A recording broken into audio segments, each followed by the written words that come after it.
Avec beaucoup de peine, nous avons réussi à retrouver les traces de Ramon Kota. Enlevé au Gabon, nous ne savions pas là où il se trouvait et je vous avais révélé qu'il était au sous-sol du CED. Grâce à des moyens et aussi à des personnes qui veulent que la liberté et surtout justice soit faite, nous avons réussi à obtenir cette petite conversation le temps qu'il avait un peu de liberté. Bonjour, monsieur Ramon Kota. Bonjour, frère, bonjour, peuple camerounais, bonjour à tout le monde. Ça fait depuis qu'on te cherche. Quand est-ce que tu as été enlevé et où te trouves-tu en ce moment? Oui, merci vraiment pour la question et pour votre intervention parce que j'étais vraiment délaissé à moi-même ici. Jusqu'à présent, je ne connais pas la suite. J'avais été enlevé et kidnappé le 17 juillet au Gabon, à Libreville, précisément devant mon magasin à 10 heures du matin, par une patrouille mixte. Donc, des éléments qui s'étaient fait passer pour les éléments de la DGR, la Direction de recherche du Gabon, qui m'avaient approché aux environs de 10 heures du matin en me disant que c'était au sujet de mon défunt patron, l'ancien ministre de l'Intérieur du Gabon, André Baobab. Donc, il m'avait dit qu'il y avait des problèmes et que j'étais impliqué les problèmes familiaux, qu'il fallait que je me rende avec eux pour répondre à certaines questions. Comme j'étais l'une des personnes, les dernières personnes à travailler avec lui. Donc, à ma grande surprise, au niveau de la voiture, une 4x4, une voiture double cabine, communément appelée 4x4 blanche. Quand je monte dans le véhicule, je me rends compte que ils n'étaient pas seuls et qu'ils étaient nombreux et qu'il y avait près de 22 agents dans d'autres véhicules qui avaient déjà encerclé notre véhicule, dont la double cabine en question. Donc ils m'ont fait monter dans la voiture. Et lorsque je suis monté dans la voiture, pendant que la voiture roulait en pleine vitesse, ils ont mis la cagoule, ils m'ont mis double cagoule et ils m'ont menotté sous pied et sous la main et ils m'ont scotché la bouche. Et ils m'ont dit qu'ils avaient reçu l'ordre de me tuer.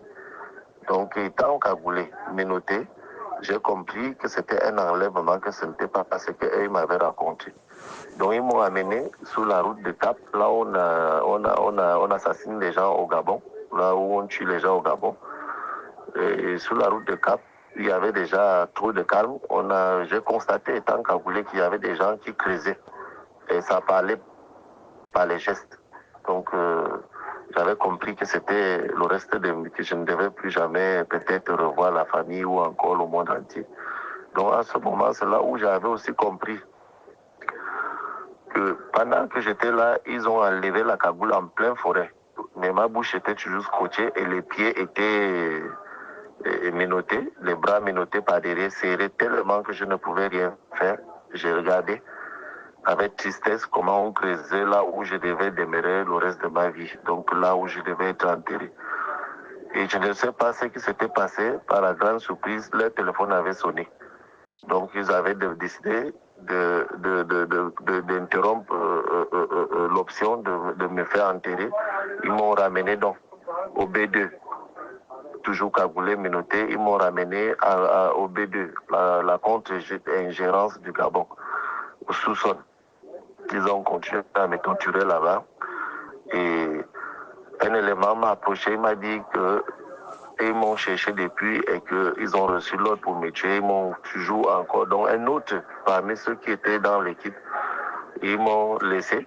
Et il y a une autre équipe qui est trouvée cagoulée, qui m'a enlevé aussi. Certains éléments ont enlevé la cagoule. Vu que tout le monde était cagoulé, ils m'ont parlé sous forme de tu vas voir, tu peux prier, tu peux faire ta dernière prière. Donc j'ai commencé à évoquer les ancêtres dans le cœur. Ils m'ont remis dans la cellule, tout noir. Et c'est là où j'avais constaté que j'étais au B2 parce que lorsqu'ils ont enlevé pour parler là, comme j'avais quand même travaillé avec les autorités du Gabon, je connaissais quand même certains services. Alors, il y avait su que j'étais au B2, au sous-sol.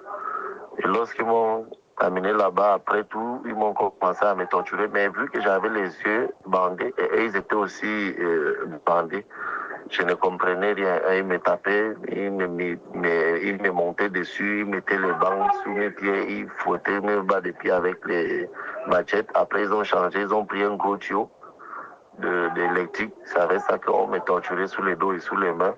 Après, on essayait de m'étrangler, on m'étouffait, donc je ne respirais plus bien, je m'étais évanoui. Je me souviens seulement que c'est vers la nuit qu'une autre équipe est arrivée, j'ai senti qu'on m'avait versé de l'eau, j'étais déjà beaucoup affaibli.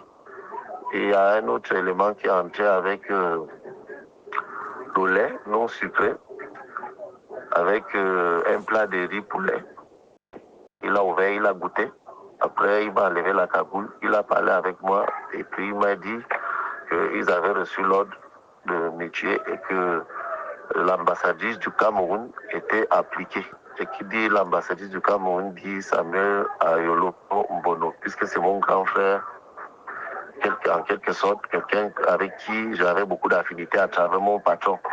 Donc c'est là où les noms de ces deux personnes avaient été cités, qu'ils avaient reçu de l'ordre de finir avec moi. Donc, Donc je pensais au service que je les rendais.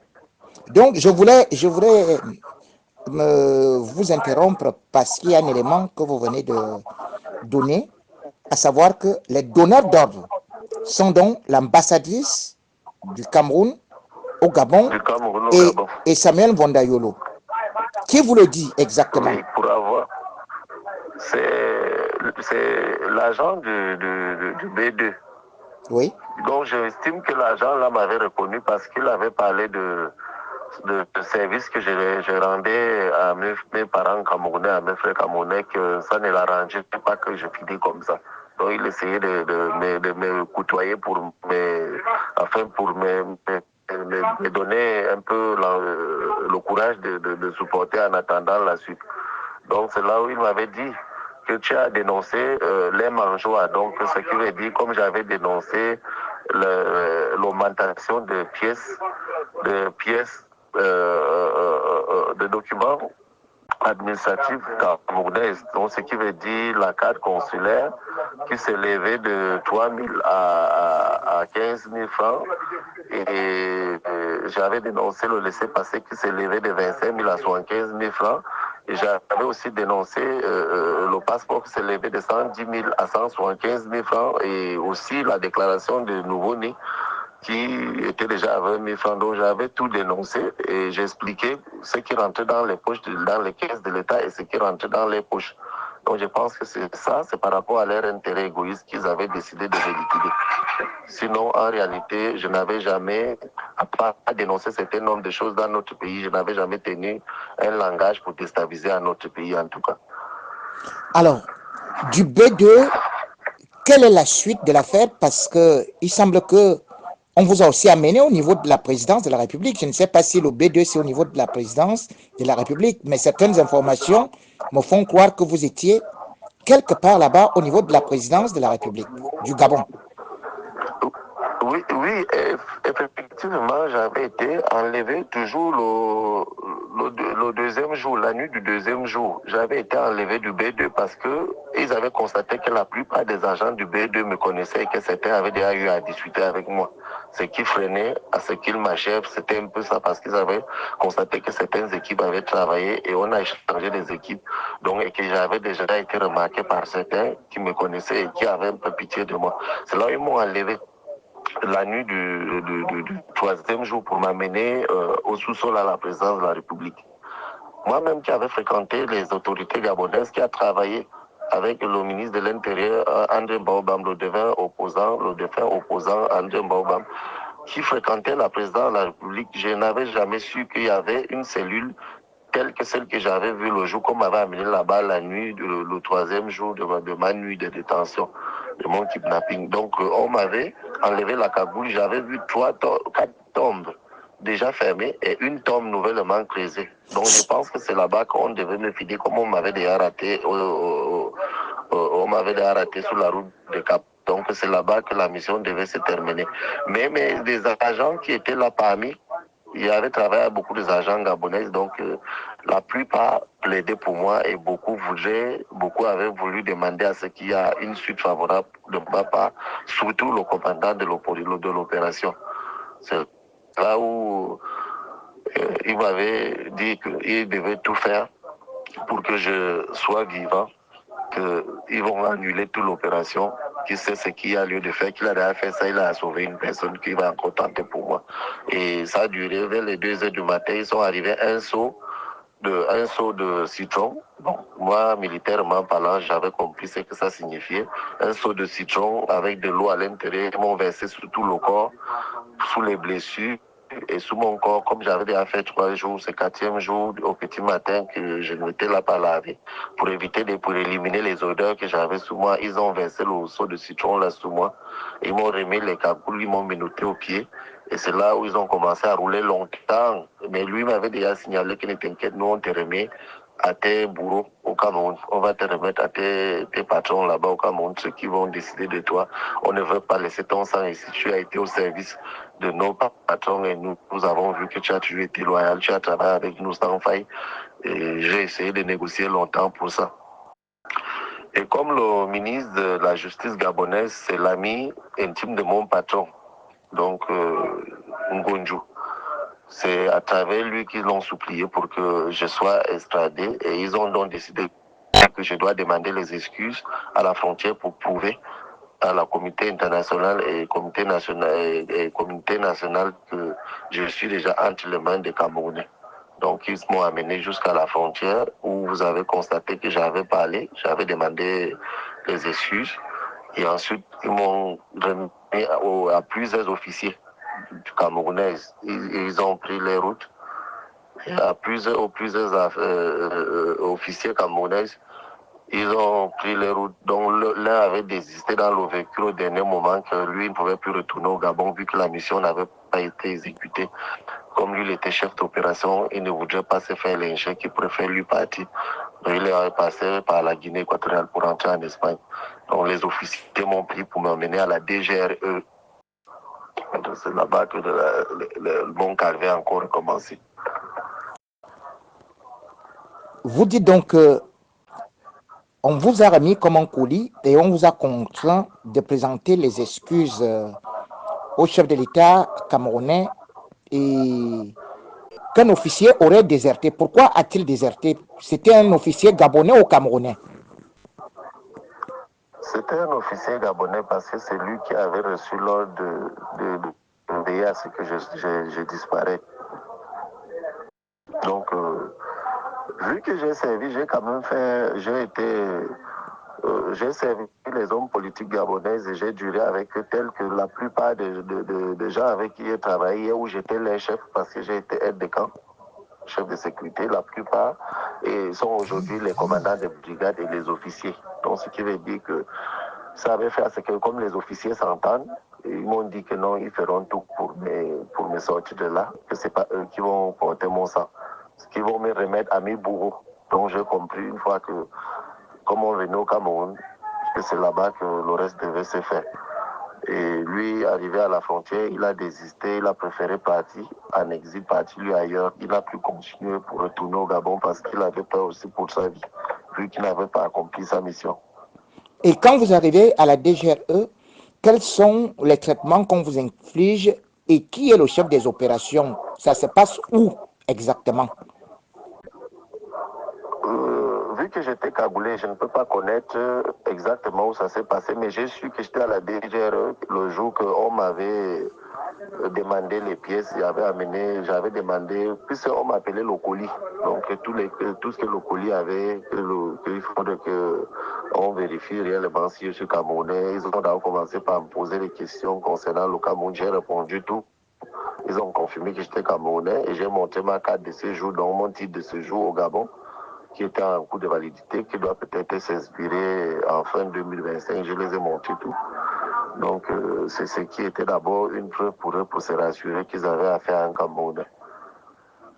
Et lorsque j'ai répondu en disant que ma mère était de Vormeka et que c'est mon papa qui était de là où je naissais, donc ils ont fabriqué ce qu'ils ont fabriqué, c'est là où la torture a commencé.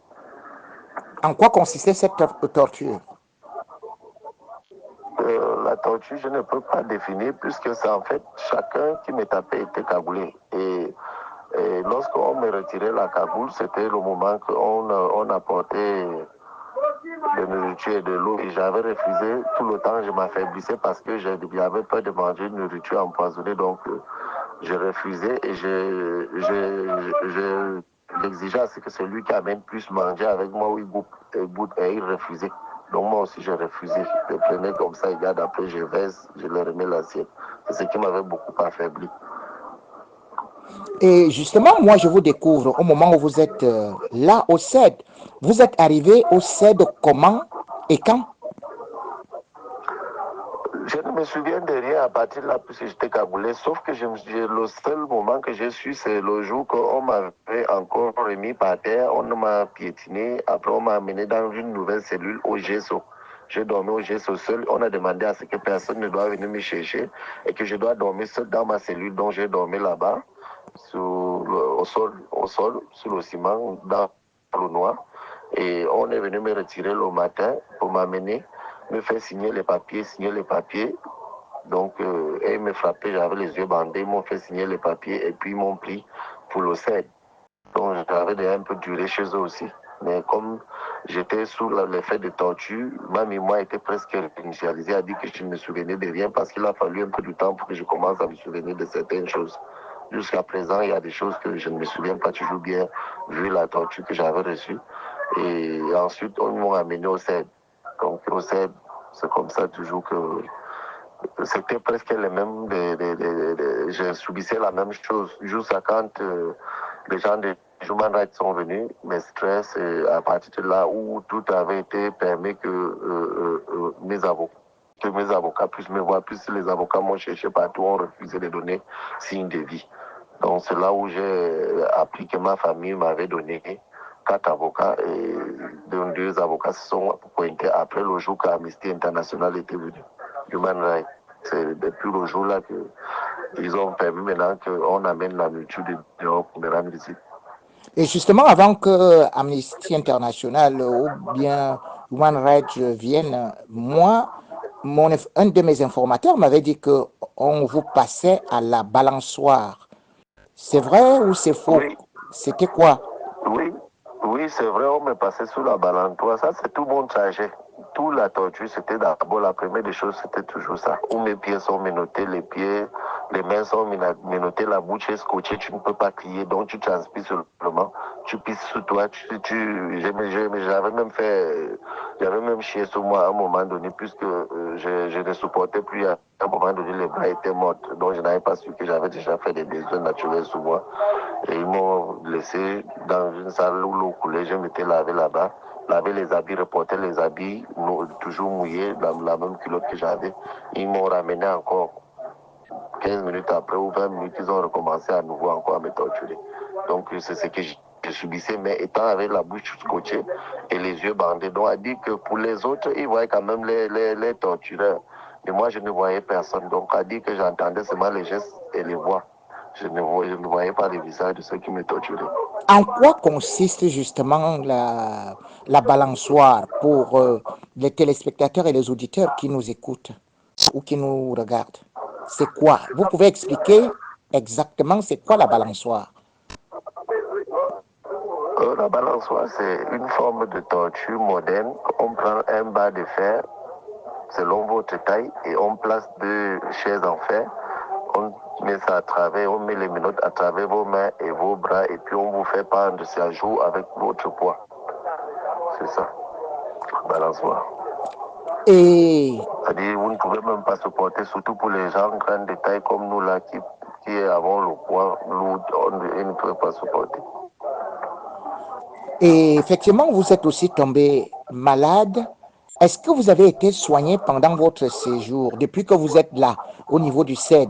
ou bien au niveau de la DGRE, est-ce que vous avez eu certains traitements? Au moment où on avait dit que les détenus avaient, les prévenus avaient droit, j'avais mal paralysé du côté gauche et les yeux, j'ai perdu la vue. Jusqu'à présent, je ne vois pas bien. Et il m'avait amené à l'hôpital là-bas au CED. Et le médecin, une jeune dame m'a prescrit les médicaments concernant mon mal, mais quand je repars au CED avec les médicaments, je constate que ça ne correspondait pas à ce qu'on avait écrit sur mon carnet. C'est pour ça que j'avais refusé ce traitement, ce médicament. Et on m'avait ramené à nouveau pour me donner les médicaments. Comme je n'avais plus confiance, j'avais décidé de passer par mon avocat pour qu'il vienne me donner les médicaments et les lunettes qu'on m'avait prescrits. Et même pour qu'il me donne ça, c'était un combat de minimum 6 jours pour qu'on puisse valider que ça entre pour que je puisse commencer mon traitement. Donc j'estime que mes droits fondamentaux n'ont pas été respectés et je ne souhaite pas qu'un autre Camerounais puisse subir ce que j'ai subi là parce que je pense qu'il y a des milliers qui subissent dans le noir et peut-être qu'ils ont peur de parler. Mais je ne souhaite pas que ma part là, que quelqu'un puisse subir parce que vraiment, c'était inhumain. C'est comme si je n'existais pas, comme si je n'étais pas Camerounais, comme s'il y avait les super Camerounais dans ce pays. Parce que je ne comprends pas jusqu'à présent. Pourtant, je n'ai pas choisi d'être au Cameroun. Selon ce qui me revient, les enquêteurs vous soupçonneraient, ou plutôt vous accuseraient des tentatives de coup d'État et autres. Vous êtes détenu pour quel motif là-bas? Enfin, selon les interrogatoires, qu'est-ce qu'on vous reproche? Moi, je suis détenu, j'ai 7 motifs. 7 motifs.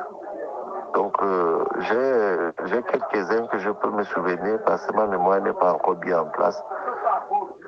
J'ai outrage au chef de l'État, j'ai insurrection, j'ai tentative de coup d'État, j'ai financement du terrorisme et j'ai aussi, bon, comme je ne me souviens pas bien, mais c'est 7 motifs quand même, j'ai 7 motifs. Pas des petits motifs, j'ai vraiment des motifs qu'eux-mêmes m'ont donné imaginaires. Pourtant, je sais que j'ai juste dénoncé certain nombre de choses, surtout la hausse des prix de nos documents administratifs. C'est ce que j'ai dénoncé. Mais comme certains Camerounaises et Camerounais, dont nous connaissons tous, ont choisi de liquider certains citoyens tout simplement parce qu'ils veulent, ils veulent protéger leur intérêt égoïste.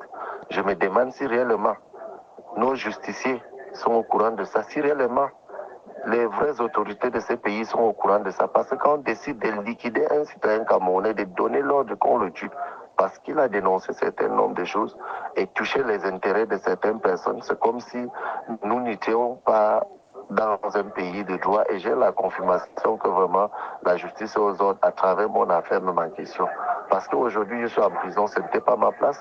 Pour avoir été kidnappé, je n'imaginais pas que je pouvais me retrouver plus tôt ici. Après avoir tenté de m'éliminer physiquement, on m'amène, on me jette encore en prison. C'est que je n'arrive toujours pas à comprendre si le Cameroun est dirigé par qui finalement, jusqu'à présent. En attendant que peut-être vous alliez donc en prison, parce que là déjà vous avez fait plusieurs prisons, deux au Gabon, vous êtes également là au CED après avoir été à la DGRE.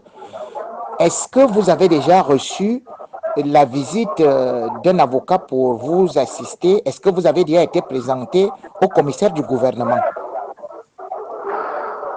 Oui, ça fait déjà la 3e fois que j'ai été présenté au tribunal militaire, au TM. Mais jusqu'alors, première fois, on a changé de juge. Deuxième fois, on a changé de juge. Troisième fois, le juge m'a renvoyé. Donc, je suis toujours encore au secrétariat d'État et j'attends qu'ils puissent décider où ils vont m'envoyer parce que je ne comprends pas. Si le secrétariat d'État est devenu aussi une nouvelle prison, parce que je constate même qu'il y a certains membres du gouvernement qui sont enfermés avec moi ici. Parce que quand je passe par là où ils sont, j'estime que c'est comme s'ils ont l'intention de me faire travailler ma prison ici au sein du secrétariat d'État. Monsieur Ramon Kota, depuis que vous êtes là au Cameroun, et particulièrement entre le CED et la DGRE. Est-ce que vous avez les nouvelles de votre famille au Gabon?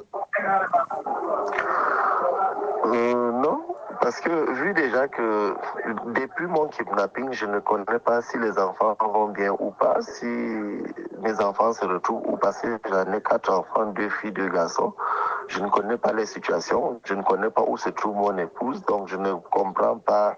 Même là, je n'ai pas droit au téléphone. Quand j'ai tente d'appeler, on me dit le téléphone n'appelle pas à l'extérieur et ils ne peuvent pas me donner ces privilèges-là que mon propre téléphone me m'interdit. Donc mon téléphone est entre les mains qui ont saisi le téléphone, donc ils poursuivent les enquêtes. Je ne sais pas quelles enquêtes ils parlent, mais je n'ai jamais eu de nouvelles de mes enfants, surtout le dernier, même qui a 1 an, 8 mois. Je n'ai jamais eu de ces nouvelles. Donc je me dis que en réalité, le chemin de croix continue au niveau du Cameroun. Parce qu'étant ici au CED, je suis privé de tout.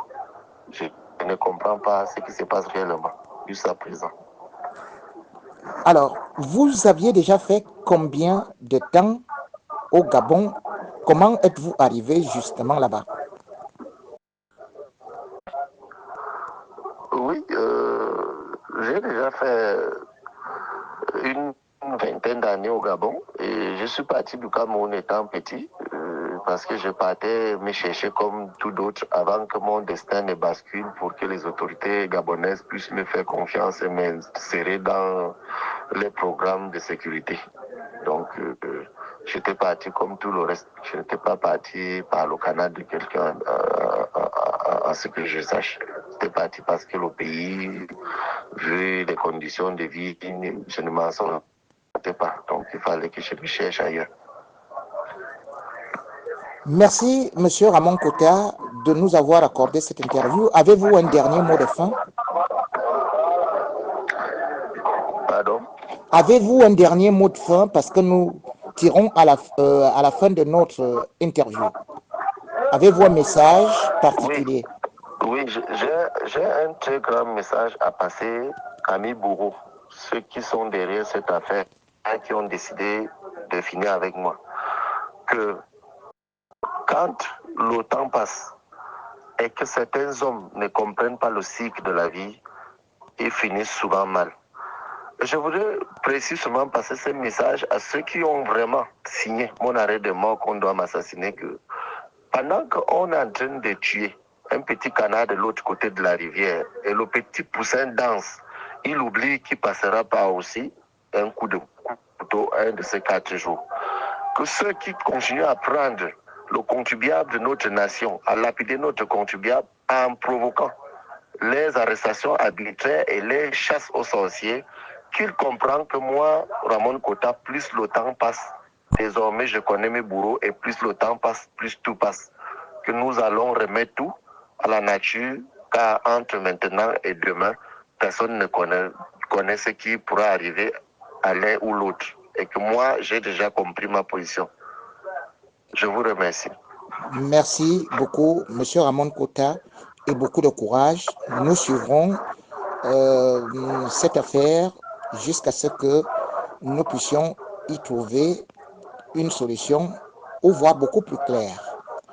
Beaucoup de chance, beaucoup de Merci. courage. Au revoir. Merci aussi à vous.